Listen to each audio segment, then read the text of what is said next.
Can raising your price actually help you attract more clients? You might be shocked at the answer. In this video, I reveal powerful real-world examples of how charging more can boost sales, elevate perceived value, and attract higher paying clients and customers, sometimes even making your offer irresistible. Inside this video, you'll discover how Tony Robbins skyrocketed his business by increasing his price. The surprising reason a business broker won a client by being more expensive than his competitors.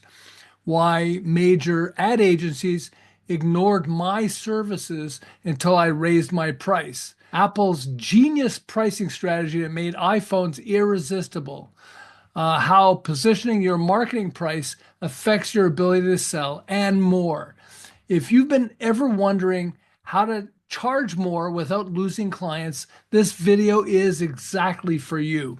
Okay, when I had an advertising photography business in Montreal, Canada, with my brother John, the buyer for Avon Cosmetics leaned forward in his chair and explained, "John, it's between you and this other company. And frankly, I'd rather work with you guys, but your price is higher than the other guys." My brother leaned across the buyer's desk and whispered, "Why do you think the other guy's price is so cheap?" After an incredibly long pause, the buyer smiled at my brother and said, "I get what you mean. Okay, here, let me give you guys a purchase order." I thought my brain was going to explode. This guy hired us because our price was higher? Wow. Can a higher price make it easier for some businesses to win certain types of clients? Absolutely. So how about this? So the business manager of motivational expert Tony Robbins told us early in his career, Tony was charging about 150 bucks a session. When he later met with marketing expert Jay Abraham, Jay asked him, "What do people get who attend your sessions?" "I changed their life," Tony responded. "How much is that worth?" Tony's response, "Well, I couldn't do that. I'd have to charge $1,000 a person." "Why can't you?" Frighteningly, Tony followed Jay Abraham's advice, and the results were mind-blowing. Almost overnight, more than 10,000 people would now start attending Tony's programs, with people in the front rows paying even more. They pay like $5,000 to get even more personal interaction with Tony Robbins. Now, not only did raising his price skyrocket Tony's income, he realized something else. By paying a higher price, even more people were experiencing even greater results from his program. Wow. A business broker in a networking group I was in asked everyone for advice. He explained how he and three other brokers were trying to get this guy to list his business for sale with them, but the guy wasn't deciding who he wanted to work with. Of the four brokers, he was asking the second highest price for him to be the broker for him, for that buyer or that client who had a business. Now, I suggested he try this. Ask, "Why do you think those two other guys are asking such low prices?" Think about it. If they can't get a good price for themselves, how will they ever get a good price for you? Okay, that's what I was suggesting he say to the guy who wanted to sell his business. But a month later, I met that broker in another group, and he screamed out, "Hey, James, I have to give you feedback. I did exactly what you said." I told him, "Why do you think the other guys are so cheap? If they can't get a better price for themselves, how will they ever get a better price for you?" Guess what happened? He looked at me and agreed, saying, "Okay, that makes sense. Get your contract out. I'll sign up with you."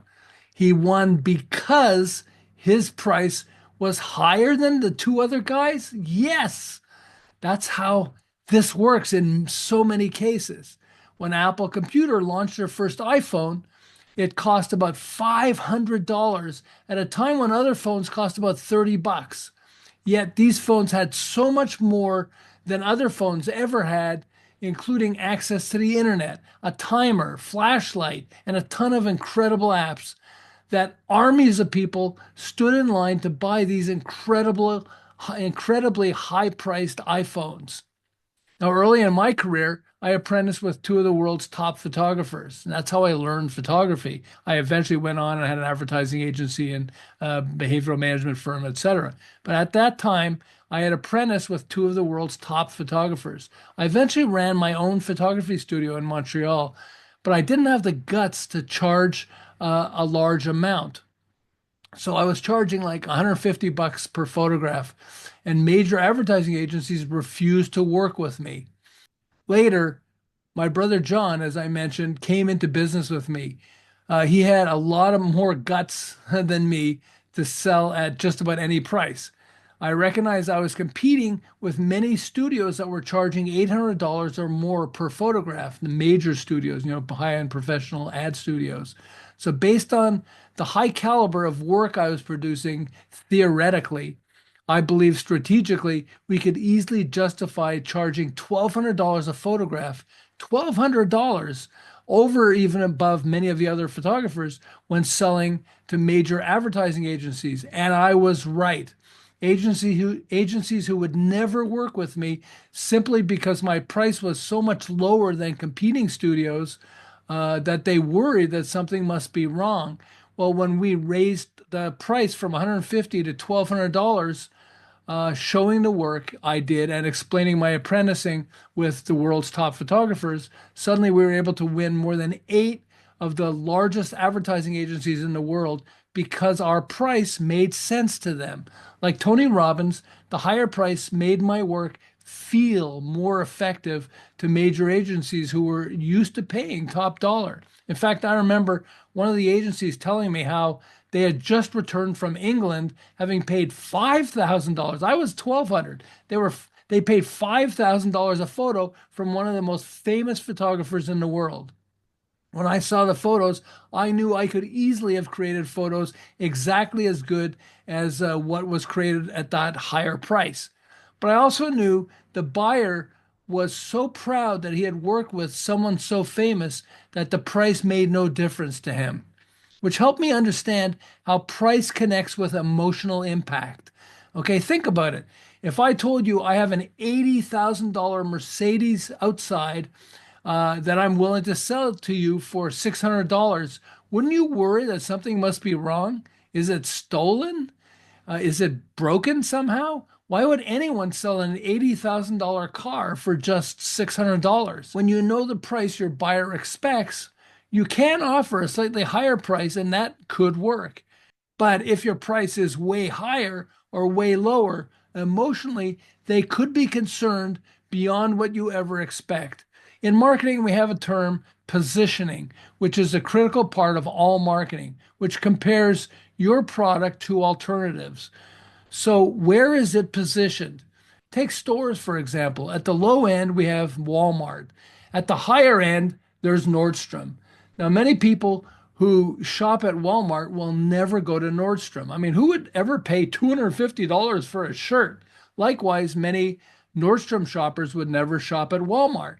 Now, looking at positioning, the Target store positioned itself between Walmart and Nordstrom. So it's almost like they are selling Nordstrom type products at a Walmart type price. So they end up getting where people won't go from Walmart to Nordstrom. Walmart people will go to Target, and Nordstrom people will go to Target. Target enjoys both those types of clients. So how do you fit into the alternatives? Of course, one thing to consider is the platform you're using as well. I was helping a martial arts equipment manufacturer. In the process, we evaluated how he was selling boxing gloves on Amazon. By selling some of their gloves at $80 and more, we recognized that maybe 1 or 2 pairs of gloves would get sold on Amazon per month, if that many. But our research uncovered a Korean manufacturer who was selling about 1,500 boxing gloves a month, but their gloves were priced at around $20. They were priced at $29. Now, the owner of the martial arts equipment company was easily able to create profitable $29 gloves that were even better than the Korean gloves. And when we set that up, his sales skyrocketed like crazy, which reminds us that we need to understand who specifically we're selling to so we can price our products to be attractive to those buyers. And it can be higher, but sometimes it has to be lower. So does that make sense? If you're selling directly to high income clients, remember that they expect to pay a certain amount. If you charge too little, you may actually lose them as clients. You certainly lose money, okay? But if you charge too much, the same problem can exist. But if you charge the right price for them to accept, even if it's a little more than you or your client currently charges, it can radically boost the performance of your marketing, like it did for me, for Tony Robbins, and for so many others. Now, to start considering how this could work for you, answer this question. Why should someone pay more for what you're offering? Matthew Stuller became a billionaire by becoming the largest supplier of jewelry and jewelry supplies to so many of the hottest jewelry stores in America. Just like Sisco, if you've ever seen their trucks, I see them all the time, but Sisco has become the largest supplier to restaurants for the same reason. For both, you can probably get the products that they supply elsewhere and probably cheaper, but not all the products from the same supplier, and not as fast.